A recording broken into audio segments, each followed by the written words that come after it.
A promise to help you get rid of your timeshare, and it looks legit with a Denver realtor's name and all, but don't fall for it. Denver 7's Kristen Skovira spoke to the realtor, and Kristen, he's a victim in this as well. Right, Dan Nelson has been a licensed realtor here for 8 years, but now he's trying to clear his name and warn others about this timeshare scam. He started getting angry calls from people he didn't know starting the fall of 2014.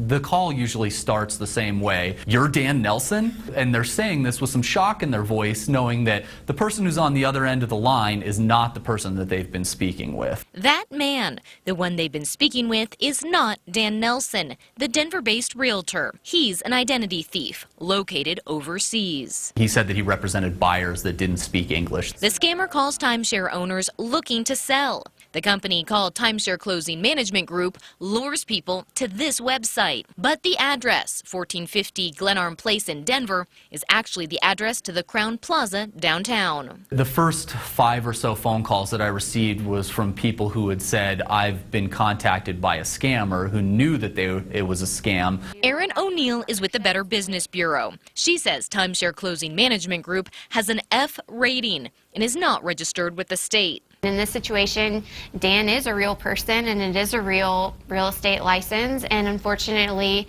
there's somebody using that instead for bad. Recently, the situation has gone from bad to worse. A woman in New York fell for the scam. I think timeshare owners, unfortunately, are easy targets because the majority of people that buy a timeshare end up regretting the purchase, and they want a way out of it.